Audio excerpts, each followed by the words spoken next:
The Galactic Federation maintained a list. Not just any list, mind you, but the list. The one that every civilized species pretended didn't exist during diplomatic functions. The one that made junior administrators develop stress-induced molting patterns. The 143 occupations that had, over the course of 42,000 standard years, achieved a mortality rate of exactly 100%. Not 99.9%. Not technically survivable if you squint at the statistics. 100%. Every single being who'd ever accepted employment in these positions had died, usually spectacularly, sometimes in ways that required entirely new branches of physics to explain what had happened to their constituent atoms. The Department of Operational Staffing Sustainability, located on the bureaucratic nightmare that was Station Quintara 9, had long ago given up trying to fill these positions. Instead, they did what any reasonable administrative body would do when faced with an impossible problem. They filed the paperwork as pending review and hoped nobody would notice. For 38,000 years, this strategy worked perfectly. Then came the incident that would later be known among galactic bureaucrats as the Great Human Catastrophe, though historians would argue for centuries about whether catastrophe was quite the right word. Tertix Valmoon, a mid-level filing specialist of the Quellan species, had been having a particularly terrible rotation. His nestmate had left him for a mineral trader, his efficiency rating had dropped to merely acceptable, and worst of all, someone had drunk his lunch from the communal cold storage unit. Again, in his distraction, Tertix committed the single greatest administrative error in recorded galactic history. He clicked "Send to all available labor markets." The job postings for all 143 unsurvivable occupations transmitted simultaneously to every registered employment network in the known galaxy, including, and this is where things got properly interesting, the newly registered network from a little backwater planet called Earth. Tertix didn't notice his mistake for approximately 6 hours. By then, the applications had already started flooding in. From Earth. Only from Earth. The first application that crossed his desk made Tertix's 3 eye stalks quiver in confusion. A human named Daphne Kowalski had applied for the position of Hyperspace Waste Reclamation Specialist Level 5. The job description clearly stated in 17 different languages that the position required entering raw hyperspace without protective shielding to retrieve debris. The last 3 individuals who'd attempted this job had been turned inside out in 4 dimensions simultaneously. Daphne's cover letter began, "I've worked in New Jersey waste management for 20 years. How bad could it be?" Tertix felt something he'd never experienced before, a kind of existential dread mixed with morbid fascination. He opened the next application. Gregor Halverson, applying for Volcanic Mining Expedition Leader, Antimatter Extraction Division. Previous experience, Ice Road Trucker, Alaska. 15 years. Never lost a load. The job had killed 16 different expedition leaders. The planet's core was made of unstable antimatter. Touching literally anything with normal matter would result in an explosion visible from 3 systems away. Tertix's hand appendages trembled as he continued scrolling. Priya Chandrasekaran, Deep Void Communications Monitor. The position required sitting alone in a station at the edge of a black hole's event horizon, where time dilation meant every shift lasted subjectively 3 weeks, but objectively 600 years. Previous monitors had either gone completely insane or been torn apart by tidal forces.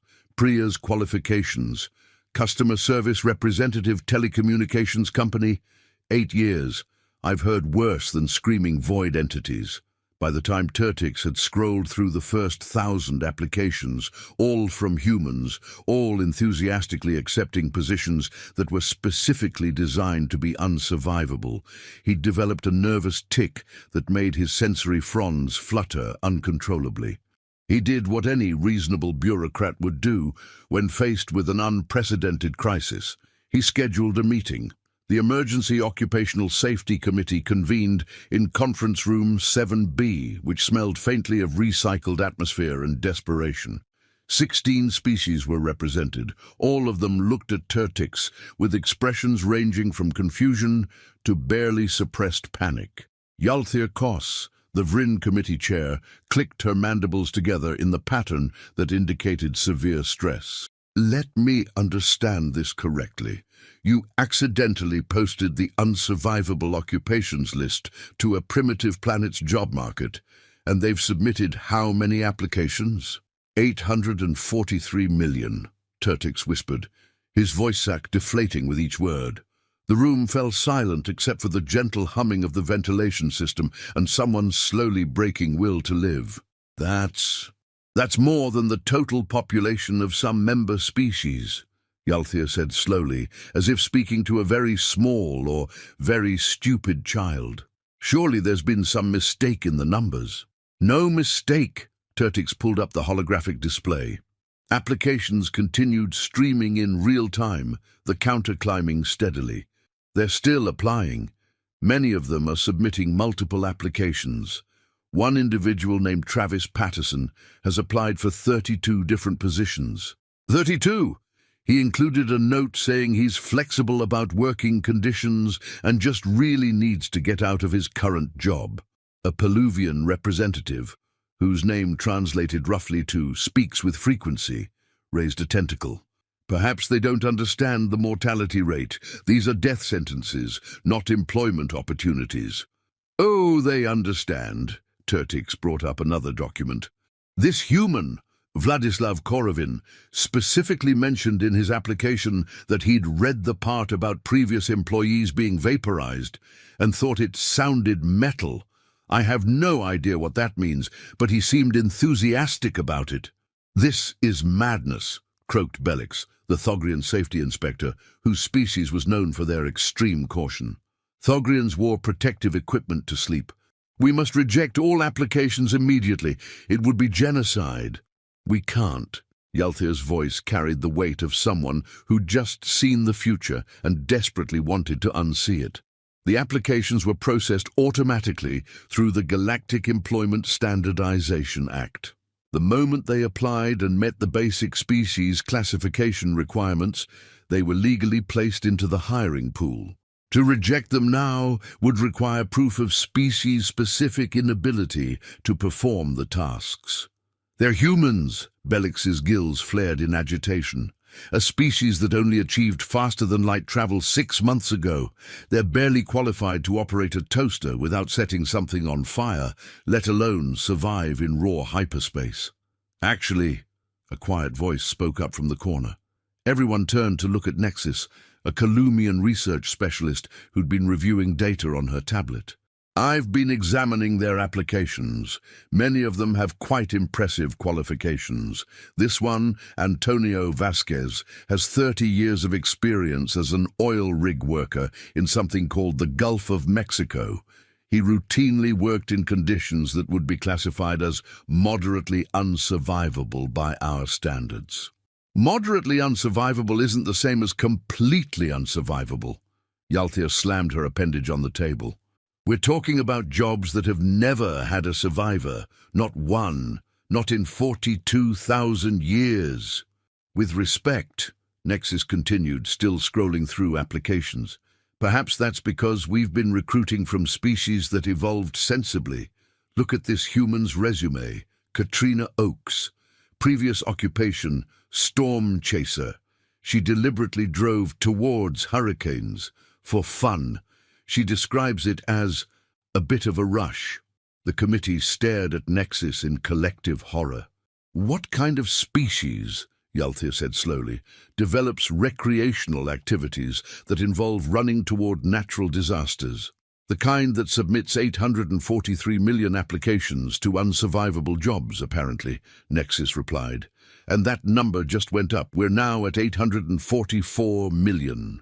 A low groan echoed around the conference room. There's another problem, Turtix added, because apparently the situation needed to get worse. Under the Galactic Employment Standardization Act, We're required to begin onboarding qualified applicants within 30 standard days. If we don't, we face sanctions from the Labor Rights Commission." "Sanctions?" Bellix looked like he might molt from sheer stress. "We're going to face sanctions for not sending primitives to their certain deaths." "The law is very clear," Yalthir said grimly, pulling up the relevant statute. "Any member species that denies employment based solely on predicted mortality rates is guilty of discriminatory hiring practices. We'd need actual evidence that humans are physically incapable of performing these jobs." "They are physically incapable," Bellix insisted. "They're fragile. They need oxygen. They can't survive in hard vacuum. They certainly can't survive having their atoms scattered across 3 dimensions. "Actually," Nexus interrupted again, and everyone groaned because her interruptions had not been helpful so far. "Humans are surprisingly resilient for a carbon-based species. They have redundant organ systems, extreme temperature tolerance, and something called an adrenaline response that temporarily enhances their physical capabilities during stress. It's quite fascinating, really." "Fascinating," Yalthir repeated flatly. "Yes, that's exactly the word I'd use for the bureaucratic nightmare currently unfolding before us." Turtix raised a trembling appendage. "So what do we do?" The committee looked at each other, then at Turtix, then at the ever-climbing number of applications on the display. 845 million now. "We do," Yalthir said with the tone of someone announcing their own funeral arrangements, "what the law requires. We accept the applications, we conduct interviews, we make offers to qualified candidates, and we pray to whatever deities we individually believe in that humans have the good sense to decline when they realize what they're actually getting into." This turned out to be a profound miscalculation of human psychology. 3 weeks later, the first batch of human employees arrived at their respective assignments. Galactic observers had been stationed at each location, equipped with recording equipment and emergency medical teams. The general consensus among the Galactic Federation was that they were about to witness the largest mass casualty event since the supernova incident of Sector 88. Instead, they witnessed something far more disturbing.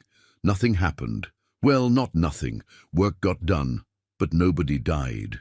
At the Hyperspace Waste Reclamation Station, Daphne Kowalski suited up in the minimal protective gear provided, which was basically a helmet with a breathing apparatus and a prayer, and stepped into raw hyperspace for her first shift. Observers watched through shielded monitors, wincing in anticipation of the inevitable dimensional inversion that would reduce her to a theoretical concept rather than a physical being. Daphne grabbed a piece of debris, stuffed it into her collection bag, and muttered, "This is exactly like cleaning the interstate after a holiday weekend." She survived her entire shift, 8 hours. The previous record had been 4 minutes. When she emerged, the station supervisor, a Vryn named Tixik, approached her with all 4 eyes wide with shock. How did you survive that? The dimensional stress alone should have torn your molecular bonds apart." Daphne removed her helmet and shrugged. "I've worked sanitation during a garbage strike in August. You learn to tune stuff out." "Tune it out?" Tixik's antennae vibrated with distress. "You can't just tune out the fundamental forces of reality attempting to disassemble your existence." "Can't you?" Daphne pulled out a thermos. "You want some coffee? It's still hot." She'd brought coffee into hyperspace. She'd been drinking coffee while the universe tried to murder her in mathematically impossible ways. Tixik developed a stress condition that would require counseling for the next 6 months. Meanwhile, at the volcanic antimatter mining facility on Therax 6, Gregor Halverson was having what he later described as a pretty standard Tuesday. He'd taken one look at the unstable, reality-threatening hellscape of antimatter deposits and said, reminds me of North Slope during breakup season." The facility's safety AI, which had been programmed to expect immediate catastrophic failure, kept running diagnostics on itself because surely its sensors were malfunctioning. Gregor was walking on terrain that should have annihilated him at the molecular level. He was using equipment that previous operators had merely looked at before being vaporized. He'd even found a more efficient extraction method. "See your problem," Gregor explained to the AI, apparently unaware that conversing with safety systems was not standard protocol. "Is you're thinking too hard about it. Back on the ice roads we had a saying, sometimes you just gotta point the truck and go. That is not applicable to antimatter physics," the AI shrieked, or would have shrieked if AIs could shriek, which this one was coming dangerously close to learning how to do. "Sure it is." Gregor positioned the extraction array with the casual confidence of someone who'd never read the manual. "You're overcomplicating it. Watch." He activated the array. Instead of the predicted explosion that would have been visible from 3 star systems, the antimatter flowed smoothly into containment vessels. "Well, I'll be damned," Gregor said cheerfully. "Works better when you don't overthink it." The AI filed an emergency report to its manufacturers, questioning the fundamental nature of reality. At the Deep Void Communication Station, Priya Chandrasekaran had settled into her 600 subjective year shift with the kind of zen acceptance that came from dealing with customers who screamed about their cable bills for 4 hours straight. The void entities that whispered madness from beyond the event horizon were, in her professional opinion, significantly less annoying than Mrs.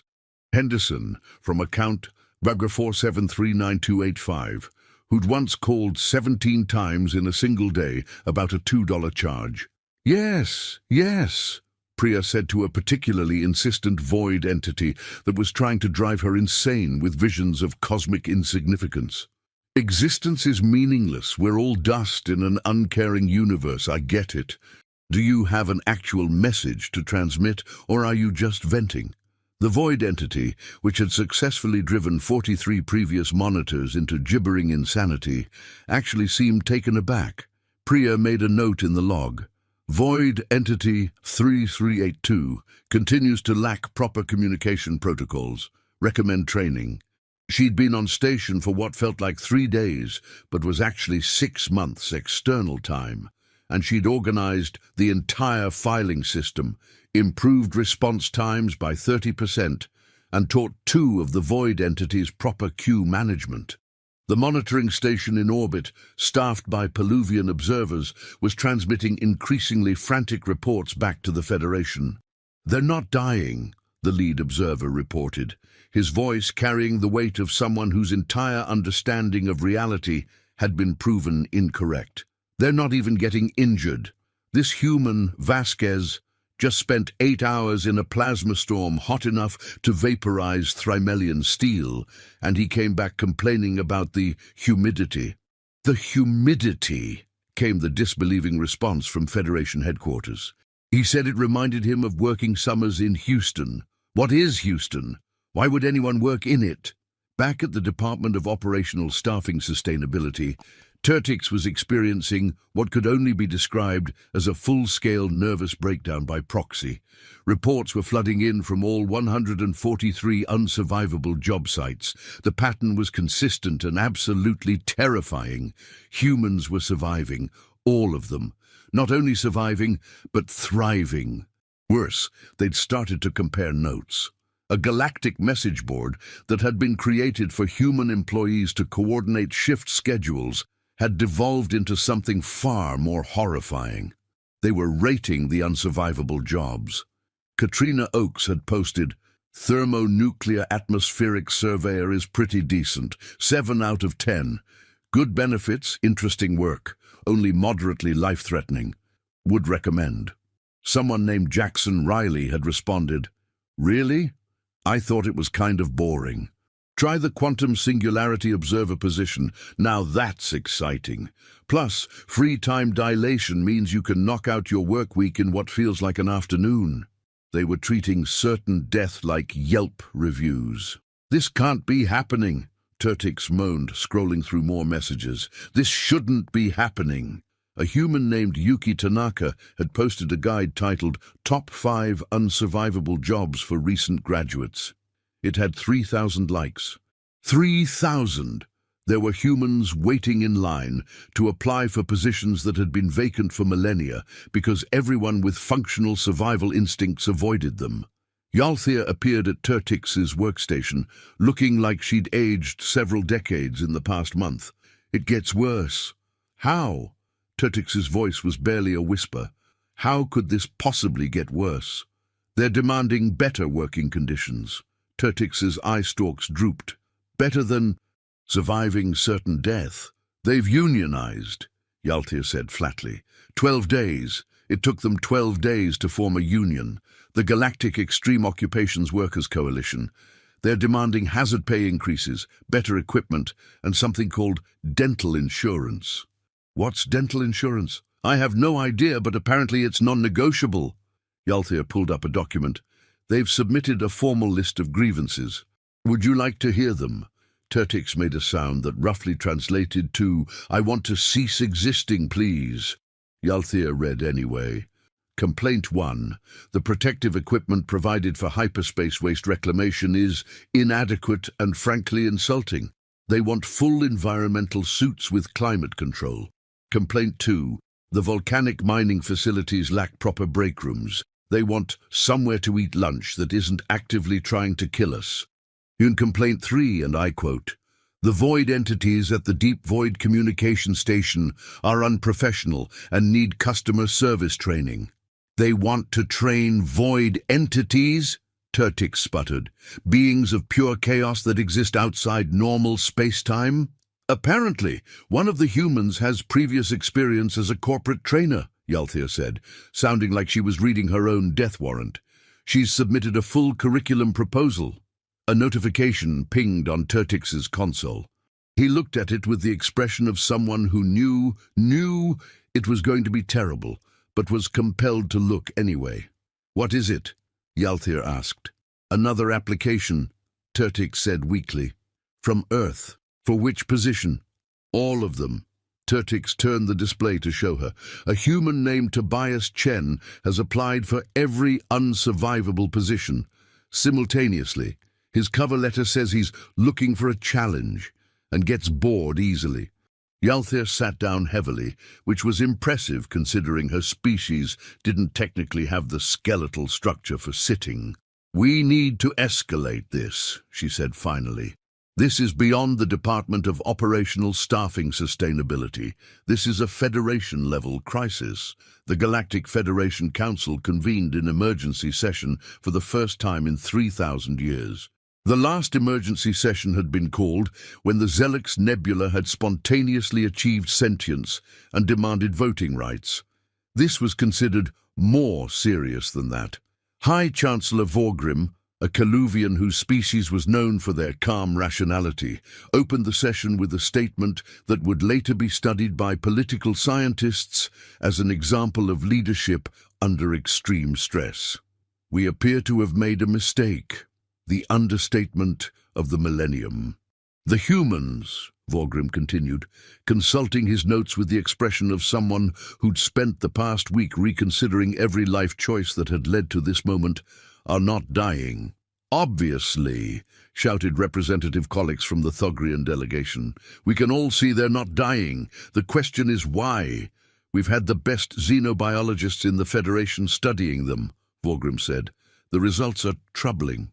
A holographic display activated, showing various charts, graphs, and data readouts that looked like they'd been generated by scientists having simultaneous panic attacks. "Humans," announced Dr. Fellish, the Federation's chief xenobiologist, stepping up to present the findings, "are what we're calling persistence predator survivors.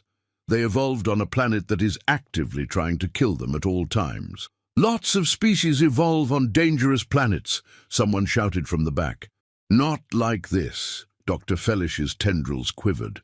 "Earth has weather patterns that include rotating columns of air that destroy everything in their path. The humans call them tornadoes, and some humans chase them for entertainment. The planet's tectonic plates shift regularly, causing massive destruction. Humans simply rebuild in the same spots and act surprised when it happens again. The atmospheric electricity discharges called lightning kill hundreds annually. Human response? They invented metal poles to attract it to safer locations and continued with their day. The council chambers filled with disturbed murmuring.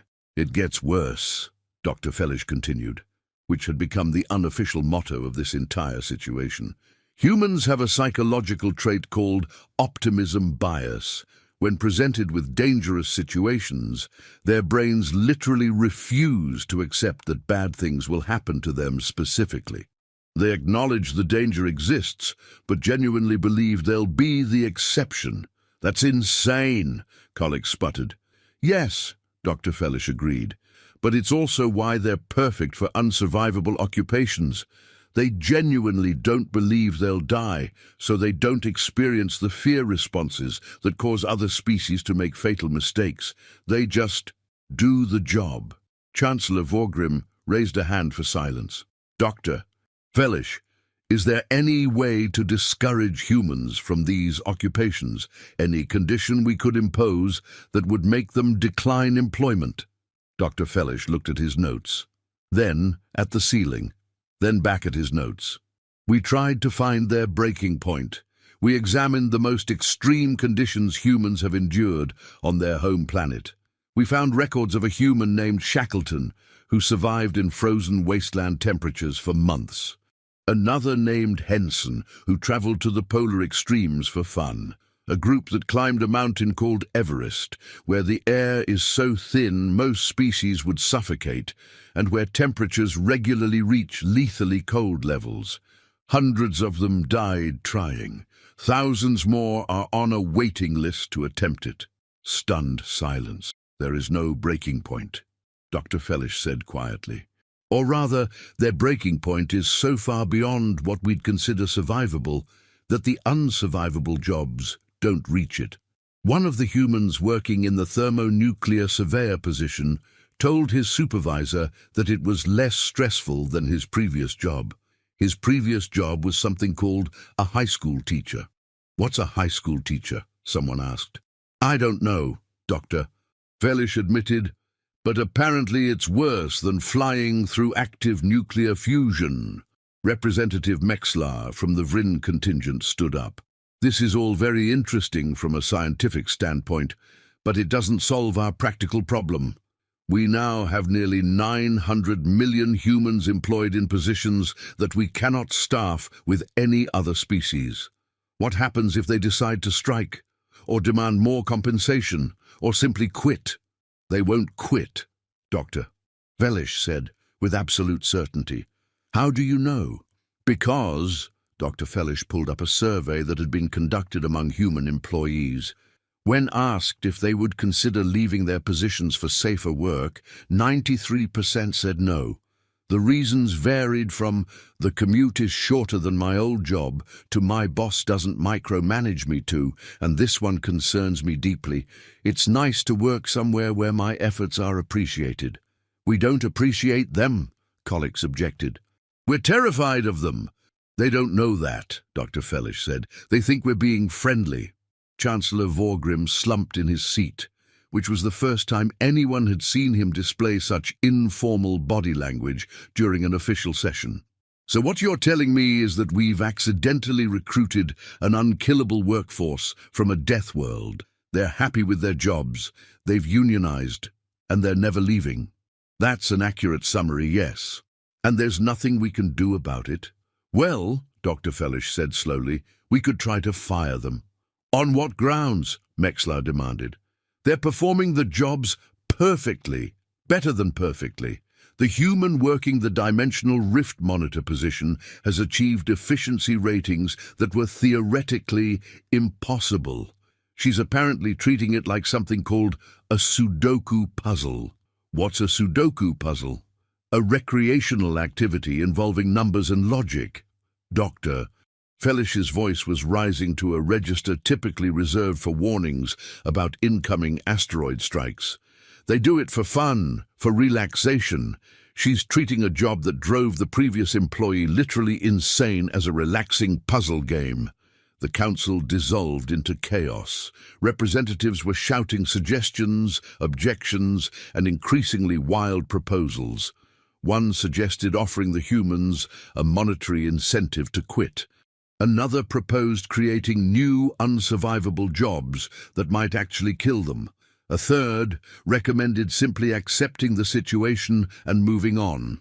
Chancellor Vorgrim called for order by activating the ceremonial gong, which had last been used during the sentient nebula incident. "Clearly," he said once the chamber had quieted, "we need more information. I'm authorizing a comprehensive study of human psychology, physiology, and workplace behavior. In the meantime, we continue normal operations and try not to provoke them." "Provoke them," Mexlar repeated. "Why would we provoke them?" "Because," Vorgrim said grimly, "if a species that considers unsurvivable occupations to be pretty decent ever decides to become hostile, I don't want to imagine what they'd be capable of."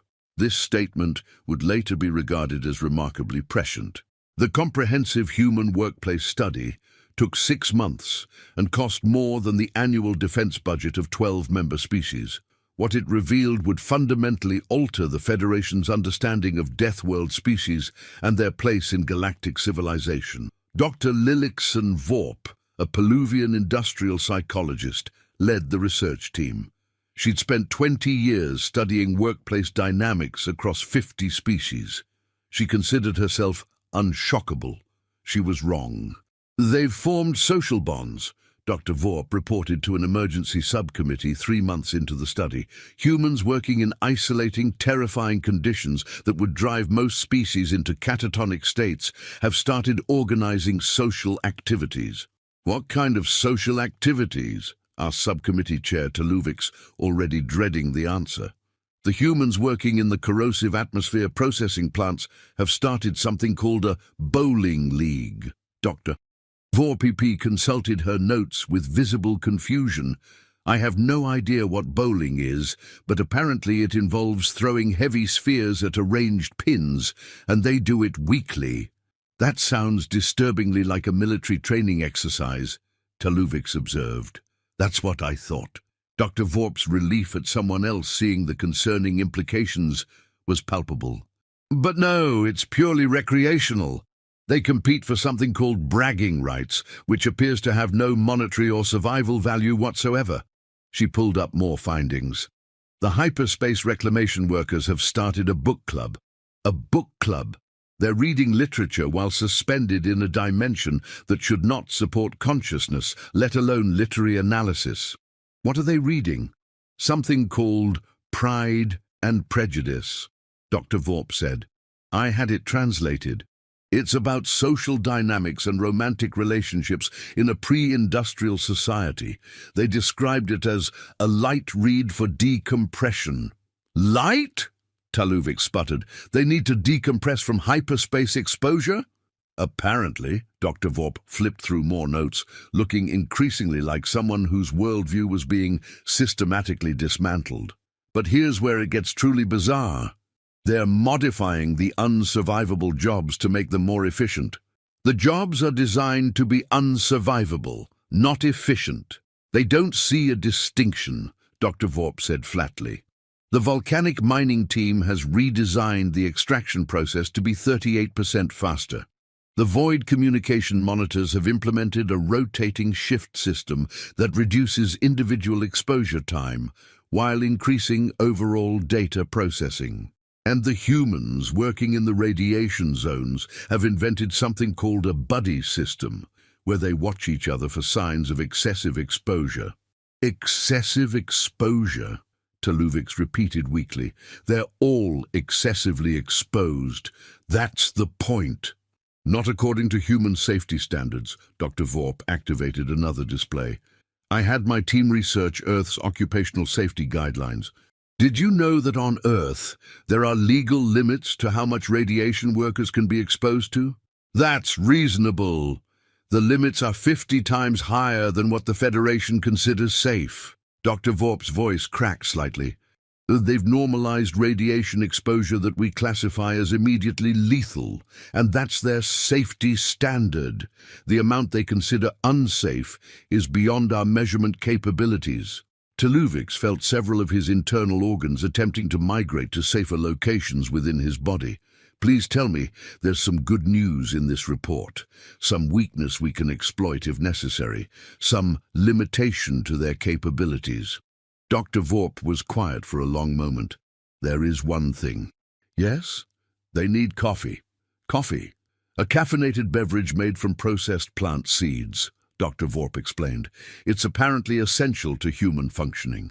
Several of the job sites reported that humans became notably less cheerful and cooperative when their coffee supplies were delayed. So they do have a weakness. Teluvix leaned forward eagerly.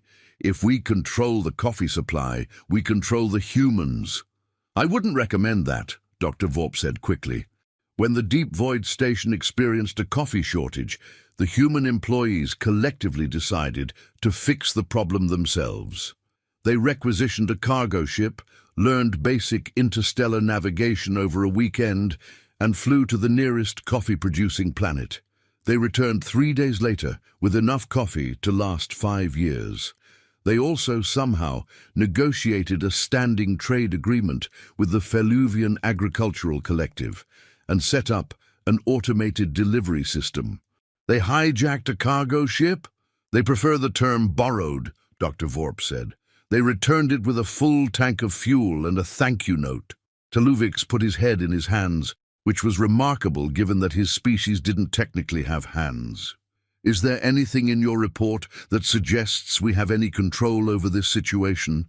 Dr. Vorp hesitated. There's one more thing. It's not exactly a weakness, but it might be relevant. I'm almost afraid to ask. They're getting bored. Those 3 words hung in the air like a death sentence. Bored, Teluvix repeated slowly. The humans working in conditions that should liquefy their organs are getting bored. Several have submitted requests for additional challenges. Dr. Vorp pulled up the documentation.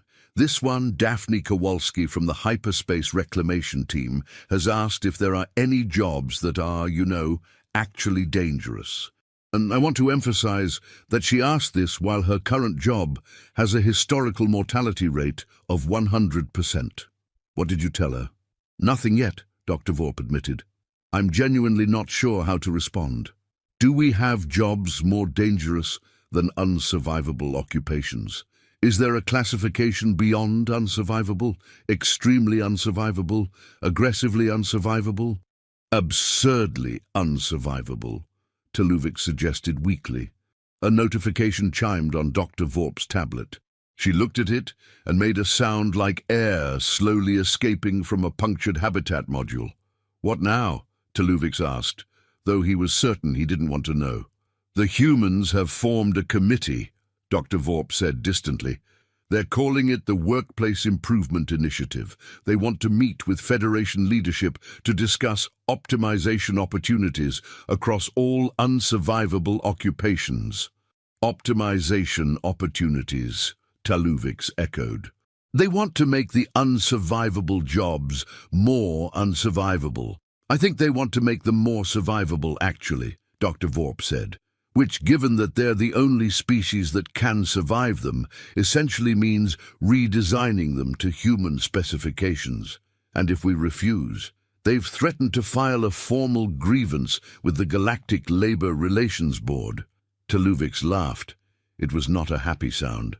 It was the laugh of someone who'd just realized they'd been outmaneuvered by a species that had only discovered faster-than-light travel 6 months ago. Set up the meeting, he said finally, and someone get me a human-compatible sedative. I have a feeling I'm going to need it.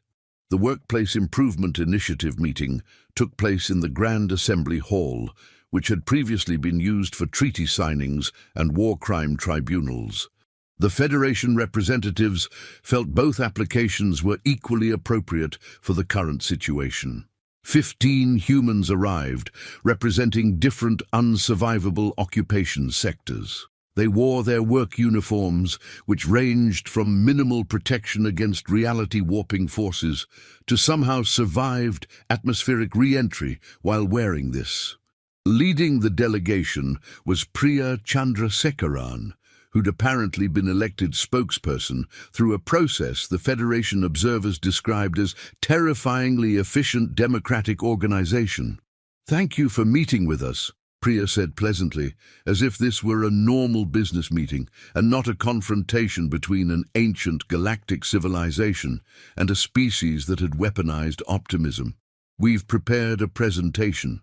A presentation. They'd prepared a presentation.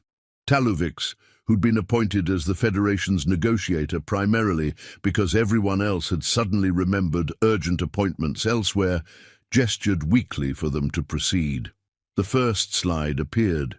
It was titled Unsurvivable Occupations, a Human Resources Perspective.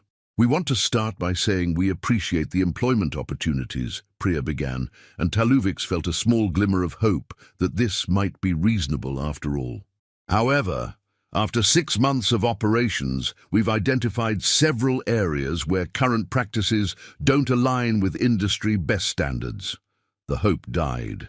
"Issue 1, Priya clicked to the next slide, which showed a graph that Taluvix's brain refused to process.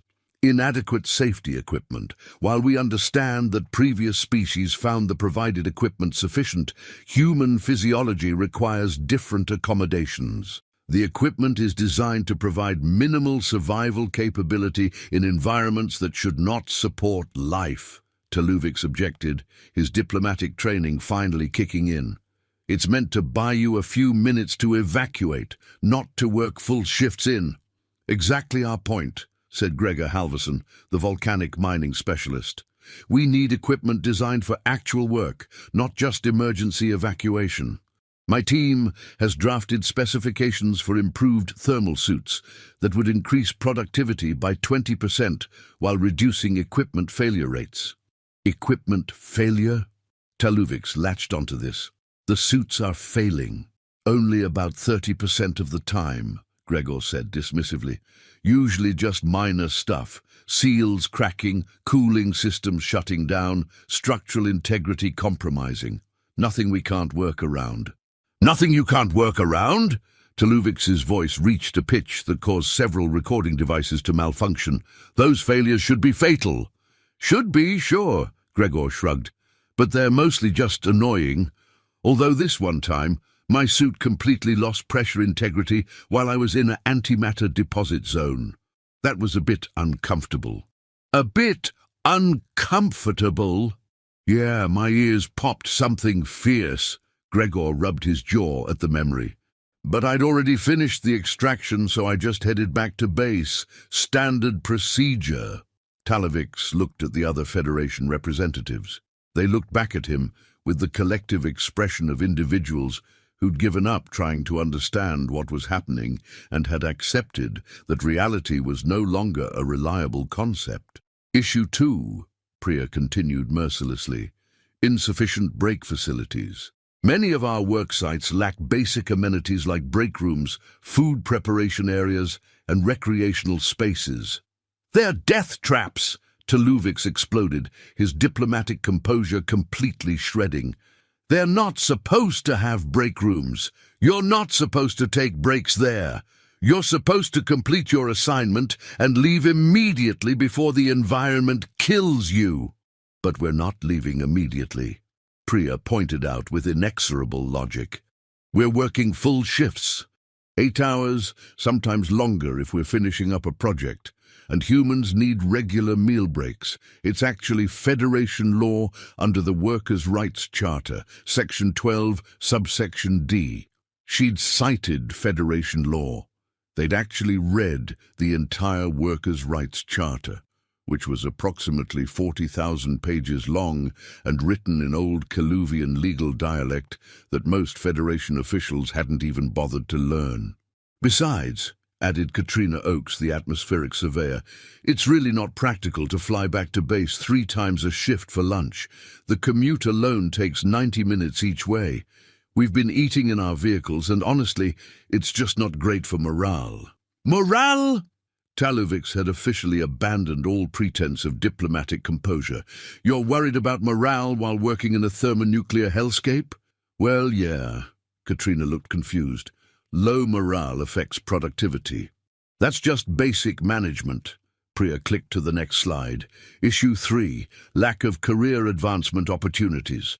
Currently, the unsurvivable occupations are classified as entry-level positions with no clear path for promotion or skill development.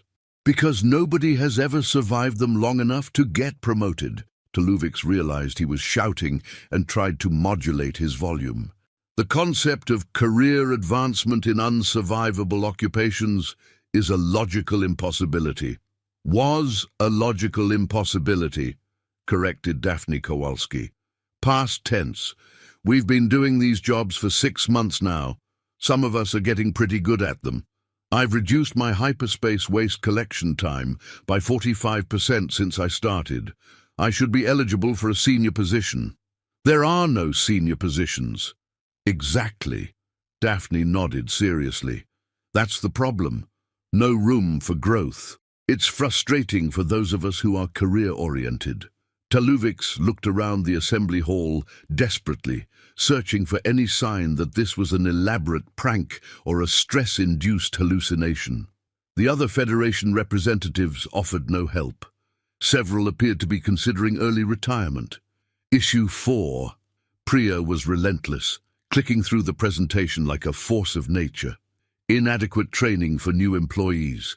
Current onboarding is basically, here's your equipment, try not to die. We've developed a comprehensive training program that we believe would reduce initial adjustment period difficulties. The initial adjustment period is death, Taluvics protested. That's why it's an unsurvivable occupation. Not for humans, Priya said simply. For humans, it's just somewhat hazardous.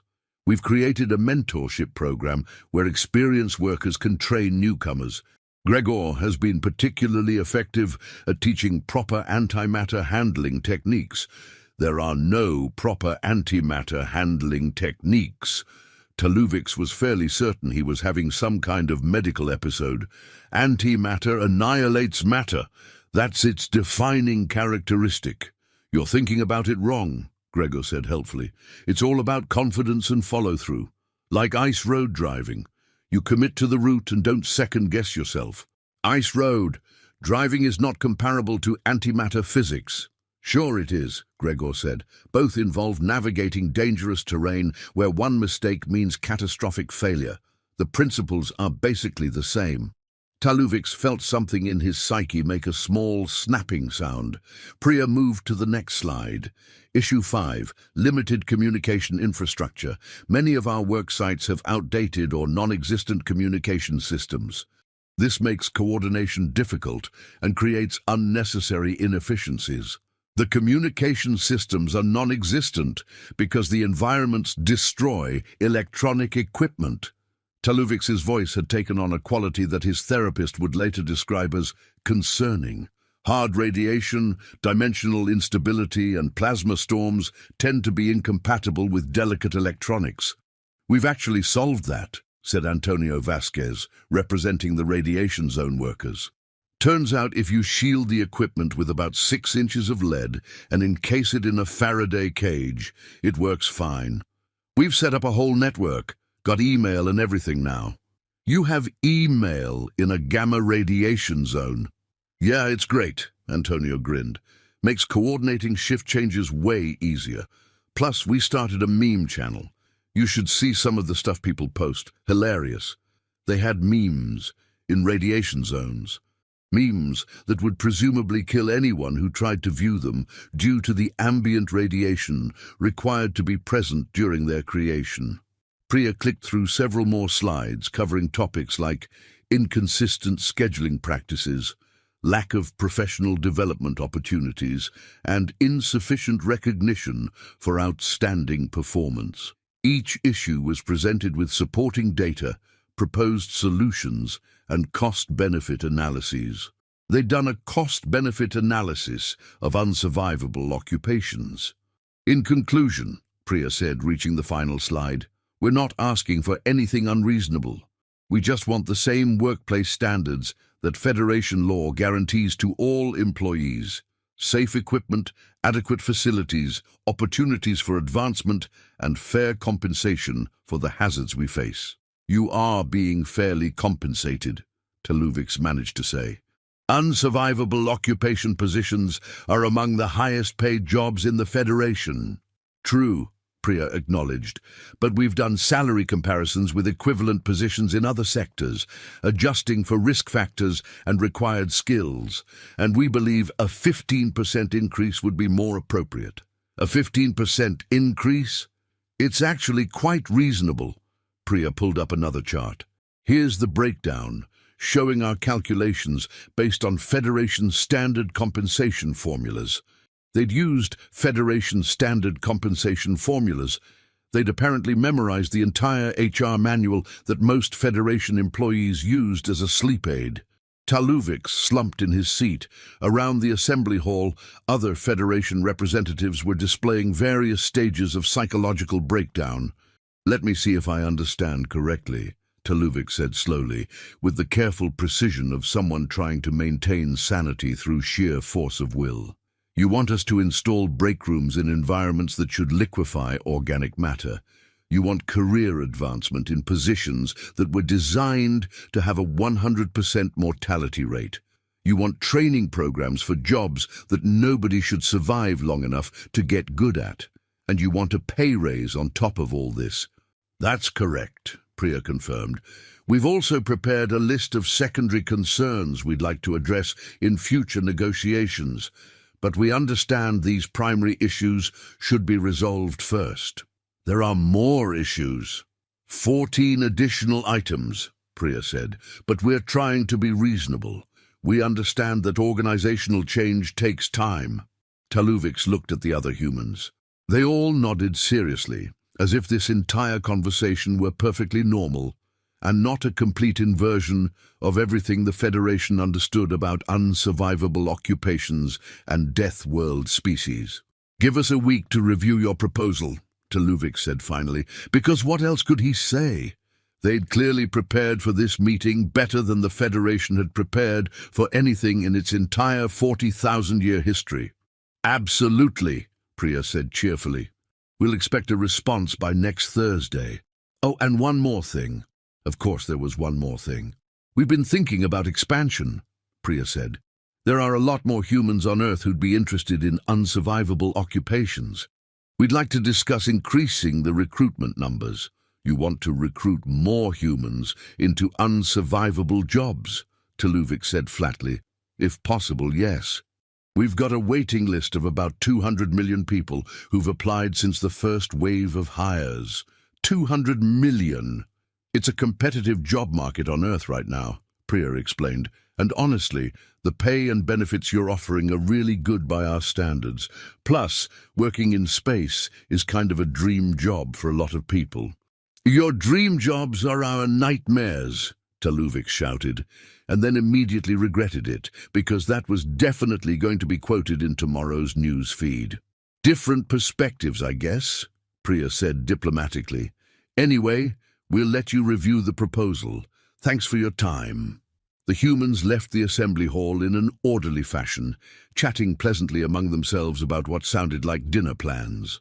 Something about trying that new Vrin restaurant on Station Quintara 9, because the food can't possibly be weirder than the job. The moment the doors closed behind them, the assembly hall erupted in chaos. "This is impossible!" shouted Representative Collix.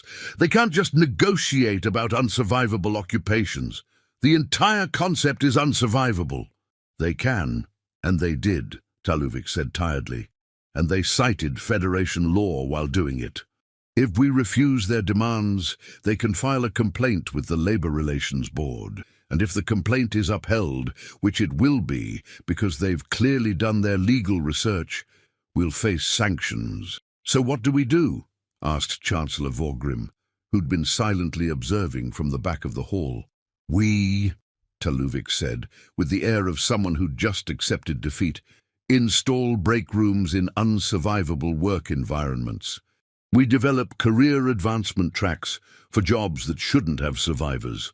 We give them their 15% pay raise, and we pray to whatever cosmic entities might be listening that they don't ask for anything else. They have a list of 14 additional demands, someone pointed out unnecessarily. I know, Taluvik snapped. Let's just deal with one civilization-threatening crisis at a time, shall we? Over the next 6 months, the Federation underwent the most comprehensive workplace reform in its history. Break rooms were installed in hyperspace stations, requiring technology that bent several laws of physics. Career advancement tracks were created for unsurvivable occupations, with titles like Senior Dimensional Rift Monitor and Chief Antimatter Extraction Specialist that shouldn't logically exist. Training programs were developed, complete with mentorship requirements and safety certifications for environments that were, by definition, unsafe, and the humans thrived. Productivity across unsurvivable occupations increased by 68%. Equipment failure rates dropped. Efficiency metrics that had been flatlined for millennia suddenly showed improvement curves. The humans had taken jobs designed to kill anyone who attempted them and turned them into careers. Dr. Felish published a follow-up study titled Persistent Adaptation Patterns in Death World Species, a case study in systematic improbability. It was required reading at every major xenobiology institution in the Federation. The abstract began, all previous models of species survival probability were wrong. The study's conclusion was even more disturbing. Humans represent a fundamental challenge to our understanding of unsurvivable conditions. They do not simply survive the unsurvivable, they optimize it. Recommend immediate revision of all Federation safety standards and mortality predictions.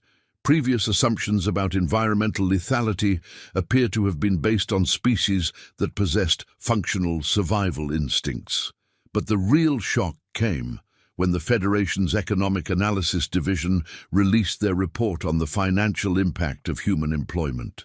The unsurvivable occupations, which had been effectively unfilled for 42,000 years, had created a massive economic drag on the Federation.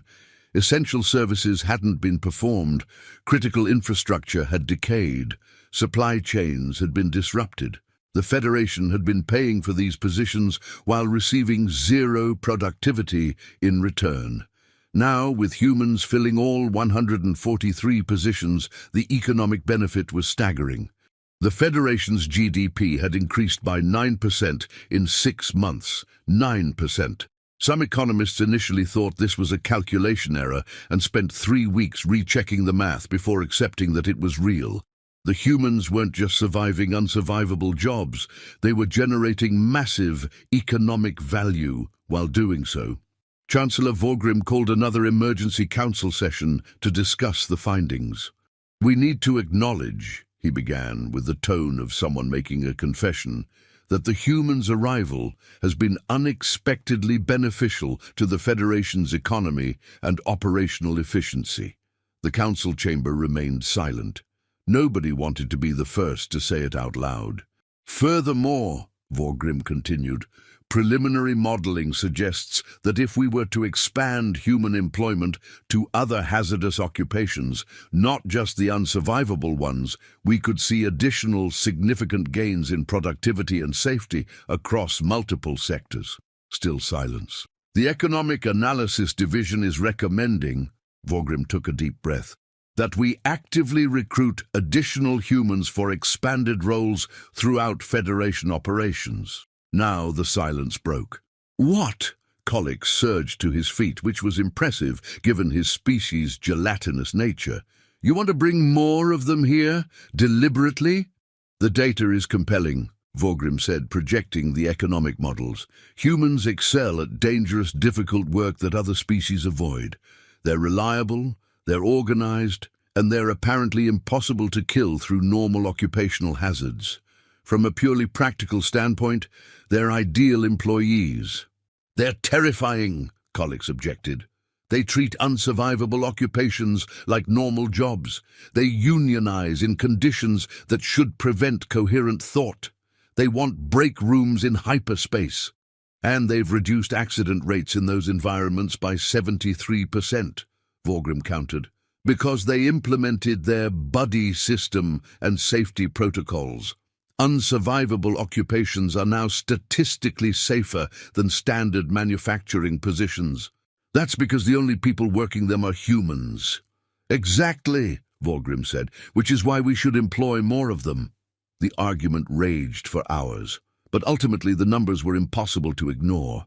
The Federation had spent millennia trying to manage unsurvivable occupations through bureaucracy and hope. Humans had solved the problem in 6 months through sheer bloody-minded persistence and optimism. The vote to expand human recruitment passed by a narrow margin. Several representatives immediately filed for extended leave afterward. Back on Earth, the news that the Galactic Federation was offering expanded employment opportunities created what historians would later call the Great Application Surge. 19 billion humans applied for positions within the first week. 19 billion. That was approximately 2/3 of Earth's adult population. The Federation's HR systems crashed completely, not from technical errors, but from what one system administrator described as existential dread overload. The computers had simply refused to process that many applications from a single species to dangerous occupations. Turtix, who'd been promoted to Senior Coordinator of Human Resources Integration, a position that hadn't existed 6 months ago, stared at the application numbers with the 1,000-yard stare of someone who'd seen too much. 19 billion, he muttered to himself. We accidentally sent job postings to one planet and received 19 billion applications. Yalthir appeared at his desk. She'd aged considerably in the past year, despite her species' normally slow aging process. The Council has approved positions for an additional 5 million humans, she said. We're calling it the Hazardous Occupation Integration Initiative. 5 million, Turtix repeated, out of 19 billion applicants. It's a start, Yalthir said. We need to pace the integration, make sure the existing systems can handle the expansion before we commit to larger numbers. The existing systems couldn't handle the first wave of humans, Turtix pointed out. They just adapted around our inability to manage them properly. True, Yalthir conceded, but let's at least pretend we're in control of this situation. They both knew they weren't. The moment humans had arrived and refused to die on schedule, control had been an illusion. The second wave of human employees arrived over the next 3 months. They were assigned to positions classified as highly hazardous, but not technically unsurvivable. Jobs like asteroid mining in unstable fields, atmospheric harvesting from gas giants, and deep space salvage operations in regions with unpredictable gravitational anomalies. The pattern repeated itself with depressing predictability. Humans assessed the risks, shrugged, and got to work. Within weeks, they'd improved efficiency, reduced accident rates, and started forming social groups. A salvage team, working near a collapsing binary star system, organized a poker tournament. They called it Extreme Cards, and sold tickets to observers who wanted to watch humans gamble while reality bent around them. They were turning dangerous work into entertainment. Dr. VORPP published a third study, this one titled Occupational Normalization in High-Stress Environments: Why Humans Think Everything is Fine. The paper's thesis was that humans had evolved in such a consistently dangerous environment that their baseline for acceptable risk was completely miscalibrated compared to other spacefaring species. The paper included quotes from human workers that would become legendary in xenopsychology circles.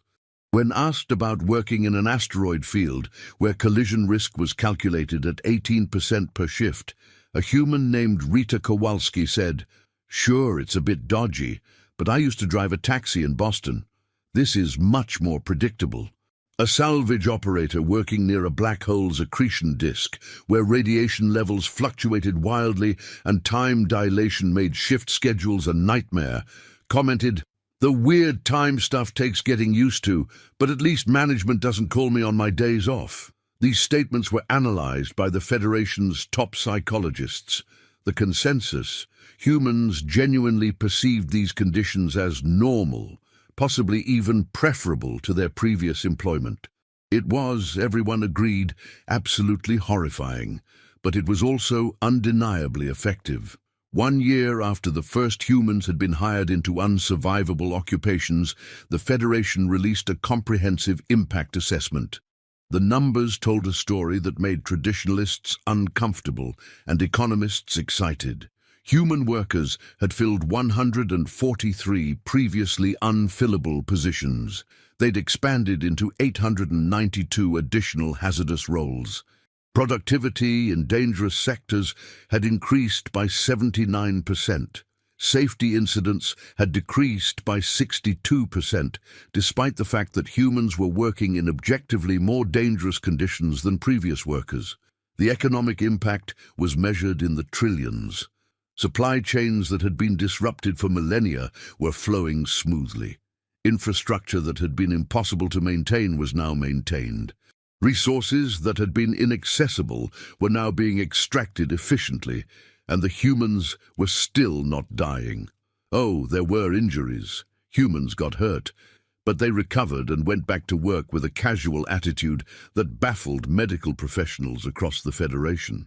One human, after surviving an incident where his spacecraft depressurized in deep space, requiring emergency evacuation to a medical facility, was back at work within 2 weeks. His comment to the worried medical staff, "I've had worse falls off a ladder." He'd compared explosive decompression in deep space to falling off a ladder. The medical staff required counseling. As the 1-year anniversary approached, the Federation found itself in an awkward position. They'd spent millennia building a civilization based on certain assumptions about danger, survival, and risk management. Humans had invalidated most of those assumptions simply by showing up and refusing to die appropriately. Chancellor Vorgrim convened what he promised would be the final emergency council session on the human question. "We need to make a decision," he announced.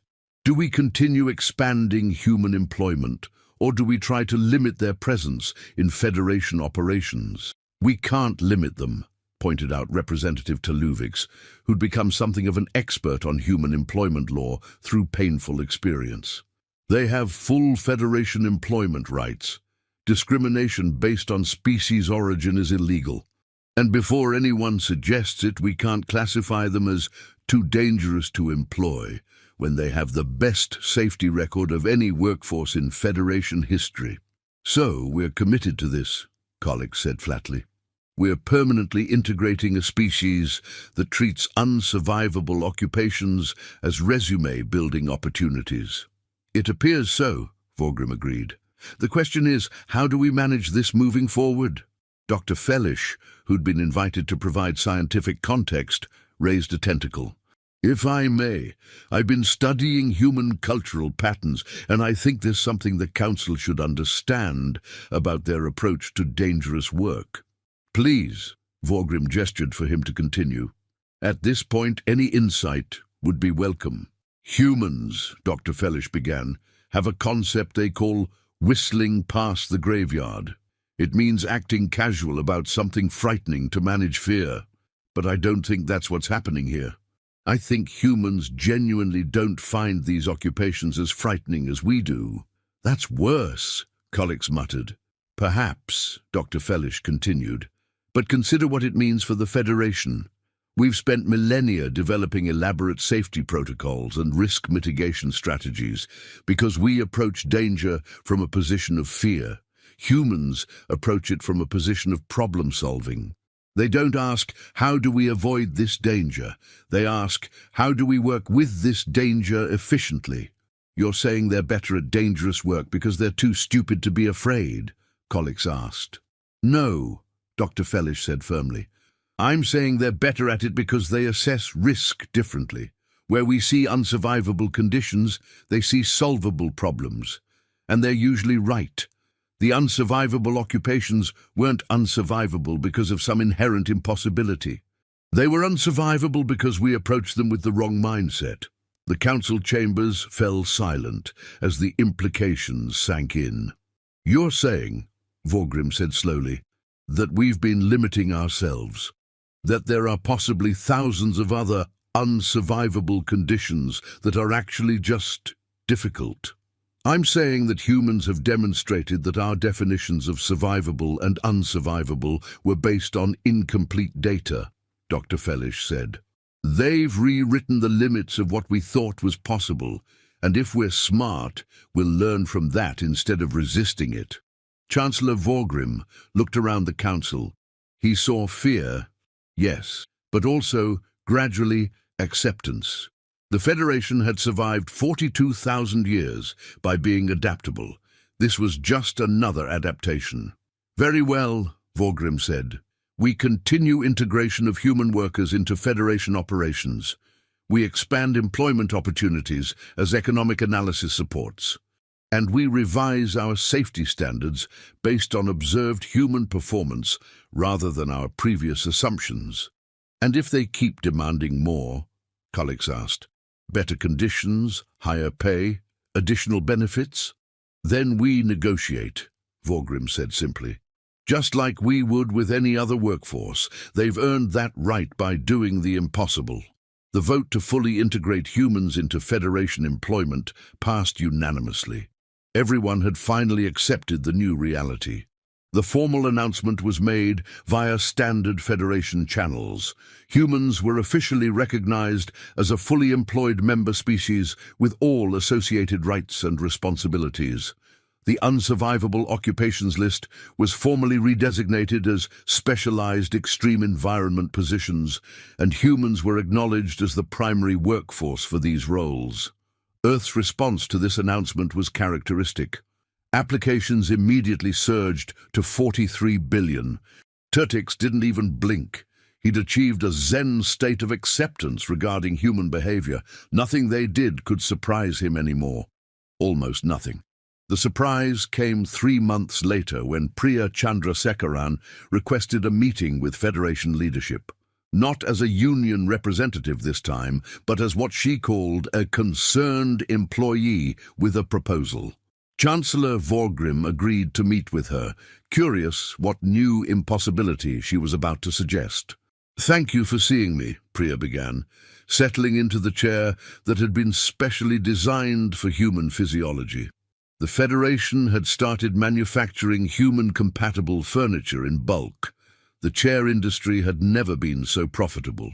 "Of course," Vorgrim said cautiously. "What did you want to discuss?" "I've been thinking about the Federation's approach to dangerous work," Priya said, "and I have a suggestion." Vorgrim braced himself. Human suggestions tended to reorganize reality.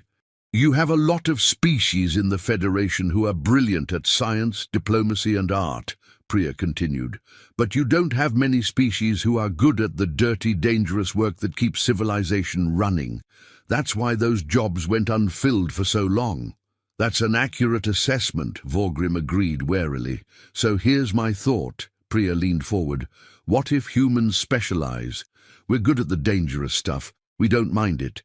We actually kind of enjoy it. So let us handle that sector while other species focus on what they're good at. Division of labor on a galactic scale." Vorgrim considered this. "You're proposing that humans become the Federation's hazardous environment specialists?" "Exactly," Priya nodded. "But more than that, we teach other species our techniques, share our safety protocols, help redesign dangerous systems to be more manageable. We've learned a lot in the past year about what makes these jobs dangerous versus what makes them unnecessarily dangerous. A lot of the unsurvivable occupations were badly designed. We can fix that. You want to improve the unsurvivable occupations," Vorgrim said slowly. "Make them less unsurvivable." "We want to make them safer," Priya corrected. "There's a difference between necessary risk and stupid risk. Right now, a lot of Federation dangerous work involves stupid risk because nobody ever survived long enough to identify and fix the problems. We can do that. Vorgrim sat back, processing this. It was, he realized, a remarkably reasonable proposal, and coming from a human, that made it deeply suspicious. "What do you want in return?" he asked directly. "Recognition," Priya said simply. "Not just as employees, but as specialists. Establish a hazardous environment division with proper funding, authority, and respect. Let us develop standards and training programs. Give us the resources to do this right." "You want authority over all hazardous occupations in the Federation," Vorgrim said. "We want to make them safe," Priya emphasized again. "Or at least safer than they are now. Is that really such a crazy idea?" Vorgrim looked at her for a long moment. A year ago, the answer would have been a definitive yes. Now, after watching humans casually survive the unsurvivable and optimize the impossible, he wasn't sure. "I'll bring it to the Council," he said finally. "I can't promise they'll approve it. That's all I ask." Priya stood to leave. "Just think about it. Humans are good at this. Let us be good at it officially." After she left, Vorgrim sat in his office for a long time, thinking. Priya was right, damn her. Humans were good at dangerous work, better than any species in Federation history. And they were offering to formalize that capability, to build systems that would benefit the entire Federation. It was logical, practical, beneficial. It was also terrifying because it meant acknowledging that humans had found their niche in galactic civilization, and that niche was exactly the place every other species had been trying to avoid for 42,000 years. The Council debated Priya's proposal for 2 weeks. Arguments were made for and against. Traditionalists objected to giving humans authority over an entire occupational sector. Pragmatists pointed out that humans were already de facto running that sector anyway, so formalizing it changed nothing except paperwork. In the end, economics won the debate. Humans had proven they could do the work safely and efficiently. Establishing a proper division with training standards and safety protocols would only improve outcomes. And if it kept humans happy and productive, that was worth the political discomfort. The Hazardous Environment Division was established with Priya Chandrasekaran as its first director. The announcement made headlines across the Federation. "Death Worlders to manage extreme occupations," read one particularly dramatic headline. "Federation formalizes human expertise in unsurvivable conditions," was more accurate but less catchy. The comment sections, newly created by humans who'd insisted the Federation needed better communication platforms, were predictably chaotic. Some species expressed relief that humans were handling the dangerous work. Others worried about what it meant when the newest member species immediately took over the sector that had baffled the Federation for millennia. And humans, they celebrated by doing what they always did. They went back to work and made everything more efficient. Within 6 months of the Hazardous Environment Division's establishment, unsurvivable occupation mortality rates, still technically 100% for non-humans but 0% for humans, were officially reclassified. New safety standards were implemented. Equipment was redesigned. Training programs were developed that actually worked. For the first time in 42,000 years, the Federation's most dangerous jobs had proper safety protocols, career advancement paths, and qualified experts managing them. Dr. Fellish published his final study on the subject, titled simply, "We Were Wrong About Everything." It became the most cited paper in modern xenobiology. The abstract read, "This paper examines the fundamental assumptions underlying Federation risk assessment and occupational safety. Previous models operated on the premise that unsurvivable conditions were objectively unsurvivable. The introduction of humanity to Federation space has demonstrated that survival probability is species-dependent and mindset-dependent. What appears unsurvivable to a cautious species may be merely inconvenient to a recklessly optimistic one. recommend complete revision of all safety standards, risk assessment protocols, and definitions of unsurvivable. Humans have proven that impossible simply means nobody appropriately crazy has tried yet. The paper won every major scientific award that year. Dr. Felish spent his acceptance speech at the Galactic Science Council looking like a man who'd seen too much and couldn't unsee it. "We thought we understood danger," he said in his keynote address. "We thought we'd reached the limits of survivable occupations. Then humans showed up, ignored our limits, and made them look ridiculous. We learned that the real limitation wasn't environmental, it was psychological. We were afraid, so we assumed everyone should be afraid. Humans aren't afraid, or at least they're not afraid of the right things.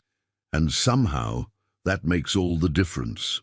He paused, looking out at the assembled scientists from 30 different species. "The galaxy is less dangerous than we thought," he said finally. "Not because the dangers have changed, but because we finally found someone crazy enough to punch danger in the face and ask what's next. I don't know if we should be grateful or terrified. Probably both. But I know one thing for certain. Unsurvivable occupations were only unsurvivable because we were hiring the wrong species." The audience sat in stunned silence. Then someone started clapping, slowly at first, then building. Within moments, the entire auditorium was applauding. Not just for Dr. Felish's research, but for the sheer audacity of what they'd all witnessed over the past 2 years. Humanity had arrived in galactic civilization and immediately broken every rule about survival, danger, and occupational safety. They'd done it without malice or intent. They'd simply shown up, assessed the jobs everyone considered impossible, and said, "Looks fine." 5 years after Turtix's fateful mistake, the unsurvivable occupations list had been completely transformed.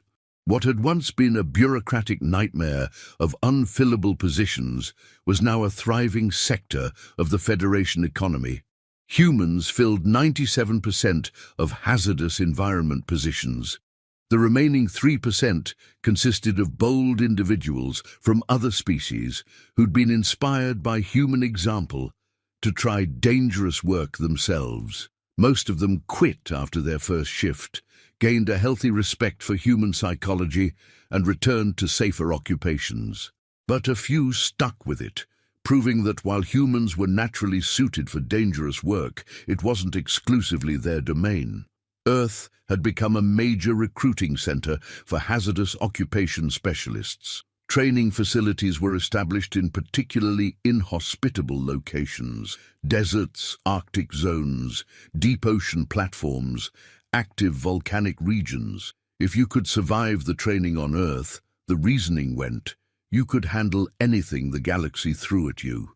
The logic was sound.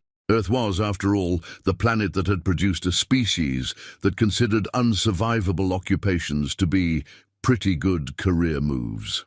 Turtix, now senior administrator of the Hazardous Environment Division, occasionally reflected on how a single clicked button had reshaped galactic civilization.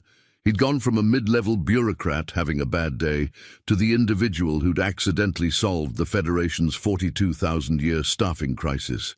He'd been given awards, commendations, recognition from the Council itself. He still had nightmares about that day. "You changed the galaxy," Yalthir told him once, during a rare moment of downtime between the constant stream of human-related administrative challenges. "I made a mistake," Turtix corrected. "A catastrophic, civilization-altering mistake. A mistake that saved the Federation trillions in lost productivity and made unsurvivable occupations survivable," Yalthir pointed out. "Sometimes the best solutions come from accidents. Sometimes accidents just destroy everything," Turtix said darkly. "We got lucky." "Lucky that humans are crazy?" Yalthir laughed, which was a sound like wind chimes made of bone. "I suppose that's one way to look at it. How else would you look at it?" "Lucky that humans are crazy in ways that complement our sanity," Yalthir said thoughtfully. "They do the things we can't. We provide the civilization they need to do them in.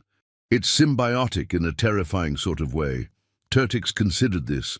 She might be right. The Federation had provided structure, law, and resources. Humans had provided the willingness to use those resources in ways nobody else dared. Together, they'd created something neither could have achieved alone. Still, Turtix said, I'm never clicking a button without double-checking again. Probably wise, Yalthir agreed.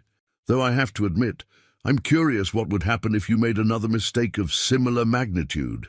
We'd probably end up recruiting humans for diplomatic positions next, Turtix said sarcastically. They both laughed.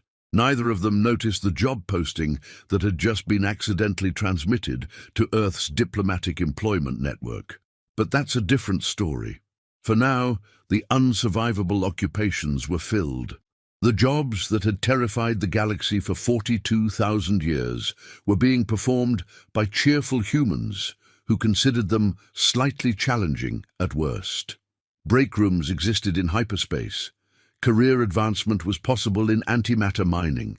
The galaxy had learned that unsurvivable was a relative term, and that sometimes the solution to an impossible problem was finding someone too stubborn to accept that it was impossible. Somewhere on Earth, 19 billion people waited for their chance to prove that the galaxy's next impossible job was just another Tuesday. And in the Hazardous Environment Division headquarters, Priya Chandrasekaran looked at the latest reports, smiled, and began drafting her next proposal. After all, if humans could make unsurvivable jobs survivable, what else could they do? Nobody wanted to answer that question, but they were all going to find out anyway.